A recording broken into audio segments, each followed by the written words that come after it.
Set to go. All right, we're going into a Muay Thai week, which means tricks and strategies and fun stuff. All right, so this is going to be a week where we focus mostly on feints. Right, feints are fakes, right, that we use in combat. We try to trick people up. So again, start with your rounds of rope and shadow boxing. One thing I haven't brought up recently, it's in the notes. If you look in the classroom, try to incorporate little attributes inside the jump rope as well, like having them jump side to side, front to back, high knees. Try to incorporate that so that way people aren't just jumping, but they're improving attributes while they're doing it. That helps out quite a bit. I've had some of my students greatly improve on that, and their footwork has got pretty good. So, all right, that being said, round one. So in round one, what you want to do is you want, pardon me, still getting over that cold. What you want to do is we're going to feint. All right, so I'm sorry, we're going to throw a jab. Our two is going to come in. You're going to feint the two and then come back in with a one again. All right, so the cross is the feint. So you jab, and then as the second punch is coming in, they think this is going to land hard, so they cover up, which then pop right through, right? It really lands well, and especially you can feint or trick them into going to a different target. So I can jab high, and then act like I'm going low and feint it, and boom, pop right back up to the top and get in the face again, right? That's a good way to do it. You can also go low with it. Won't be as hard unless you use a really good stiff left, or stiff lead, I should say, for all those evil southpaws out there. Yeah, you guys are good. Where you can jab, feint high, and then boom, stiff right back down again. All right. But the whole idea is that the cross or the straight rear is going to be the feint. And that's just it. Go back and forth and go gently to warm up round. It's going to be our theme all week. See you in the next round. All right. So in warm up round two, we're going to incorporate a kick. All right. So again, we're going to be coming in. One, feint, boom. And then that next jab or stiff lead landing. And then just take that power rear kick. Boom. Gently put it back down. Again, these are warm-up rounds. You're not going hard, right? But it gives you a chance to understand how quickly these work together. You pop in, feint, boom, bam. There comes the kick that quick, okay? It really opens the kick up. Once you feinted, you stunted them, bam, in comes that landing blow. Gently, right? Because we're going to be doing this kind of all week, these tactics. And what you want to do is at the beginning of the week, get the message across that we need to get this right now. So at the end of the week, you're so much better. All right. And yeah, and then you can use parries. Okay. So as you're warming up these warm rounds, pardon me, parries are good. Stops are good. You could slip to the side. Also a good tactic for it. Probably not so much on the shoulder roll because you're still going to be on the lead. If you were rolling for the rear maybe, but not so much on this move. Have them really parry and stop. You know, you could also use a lead shield, and of course you can always pillar. All right, moving on to round three. And same idea. We're throwing the same combo. We're building on the previous one, but now we're going to end with that teep. So using all the same stuff. And when you're shielding during a partner round, you can go high knee, but if you do, try to go a little more to the inside, not so much clank, because at the beginning of rounds, you're not really wearing shin guards on a bag knife because we're going to condition those shins on the bags, which means we should not be wearing the shin guards right now.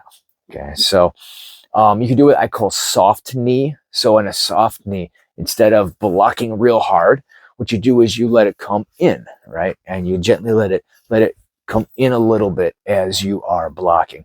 That can take a little bit of the blowout. You could also body block. So I like to use a double arm block. Just think of picking a baseball bat up. So this way I am covering my ribs, my face, and I have my support arm right here. Okay, so that's another one you can do to take some of the emphasis off of that.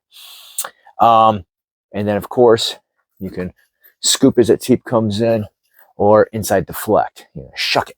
All right. And we're going to move on to our first bag round. So in this first round, we're going to be working the same hands, right? But now they get to hit hard because they're on the bag and they're warmed up. Blood is flowing through the muscles. So if you're on the bag, what you're going to do is, of course, again, you're going to jab, stop, you're going to feint here, and then stiff right into it, okay? So your jab, boom, stiff, right? That gives you a chance to really work that well, right? And work around the bag. I would really emphasize to your students, they shouldn't be stopping to adjust the bag, because you're not going to stop to adjust your opponent, all right? So really try to work around the bag with good footwork. That being said, we like to incorporate footwork in the first round. So this one's gonna be kind of fun. I'm gonna adjust the camera a little bit so you can see it. So in this one, you're going to step, pivot, shield, all right? Again, I'm going to go in this direction, step, pivot, shield. And it really gives them a chance to work some good footwork and with the pivot and the shield all at the same time. It's going to look a little mechanical at first, but the more you do it, the more natural it becomes. All right, so again, exercise it, work it, and we'll move to the next round. All right, so now we're going to incorporate that kick. But with the kick, try to have them alter it between leg and body, so that way they're getting a little more bang for their buck, all right? For those flexible students of yours, they can go for the head as well. But when they're on their bag, you want to jab, feint, jab, west, go right into it, right into that kick, right? And you can alter between leg, between body, and if they're flexible enough, into head, right? So let them play with it. This way they get to feel the power of what the feint can do when you throw something behind it, all right? And time for your calisthenic. So on the calisthenic, what you're going to be doing is what I call high five jump squat. So on the high five jump squat, what you do is one partner is to your side and you both squat at the same time. As you spring up, you slap high fives on over. This allows you to build some teamwork and condition at the same time. So once you hit here, you go straight down and you come up, high five, down, up, high five. It's really a fun way to get a lot of reps in and smile at the same time. Now we'll be using that teep. Now this is going to really make them feel that distance as they're training, right? So because now you're here, you're going to jab, feint, jab, kick, and then teep, right? So you have to make sure you have the right spacing. If I'm going to teep the bag, I have to make sure I am at mid shin, all right? I can't be on the high shin. I can't be throwing a day cow, the short one we did last week, and still get that in. Well, 2 weeks ago, sorry. And still get that kick in. So it has to be mid shin. When I step down, and you can cheat a little bit, you step down and step back a little bit to get a little extra space in. Pro tip, by the way. So if I kick and I need some extra space, I step back further now, which then allows me to get more of a teep in. That's a little thing that you find as you go along in Muay Thai is spacing often is just simply where I set my foot, right? I don't have to set it down in the same spot every time.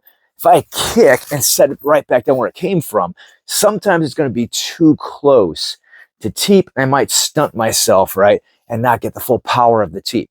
So instead, I can kick, step back further, boom. It gives me more space to work. It's a little trick. There's not really so much a trick. It's kind of common sense, but takes time to understand. All right. Now, the calisthenic for this one is going to be inside-outside push-ups. Again, I like to do mine on my knuckles. You don't have to. I'm going to adjust the camera. Now with this one, what you're going to do, you're going to start in a standard push-up position. You're going to come and go up, pop it out, and go down and pop in, and go down and pop out, and come in and pop in.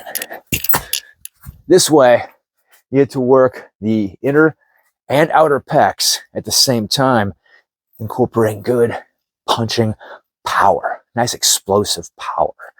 All right, and on to the next round.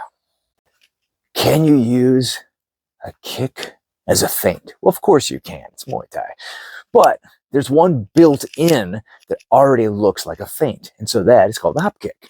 So with the hop kick, what you do, let me adjust this a little bit. There we go. What you do is you step forward with the rear foot first rather than the lead. So I'm here, say I'm back even a little bit further, right? I step forward with the rear, then I step with the lead, and then I kick. So it can come off as a feint because it kind of is one, but it lets you travel further. And if you're at close range, it upsets their timing. So if I'm back way, way far and I speed it up, it comes boom, and it lets me travel and gain distance very quickly. But if I'm at close range, if I'm here, I can use it to upset their timing. The hop kick is very good for that. It's a tricky kick that when you get it down, fantastic. And I would suggest only working the rear hop kick right now. We'll work the lead on a different day, maybe on the next with mirror, because it's a little trickier, and we'll get to it. Only work the rear one right now. Your calisthenic is going to be what I call frog jump burpee, and it's a kind of a fun one. Let me adjust the camera for you. All you do, and on this one, I actually don't do the push-up. So I come down for the burpee, right? So I come down, I pop up, and when I pop up, I jump forward with it. Boom.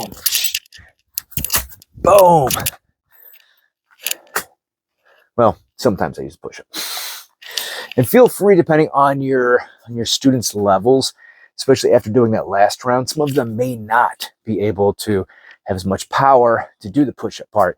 If they didn't, I tell them don't worry about the push-up. For all those who are looking to gain extra, stamina and endurance and power, use the push-up. All right, it goes back and forth both ways, depending on your student. And outside of that, again, it's a good time to launch on afterwards, and that will be your bag workout for the week. Salty Cup.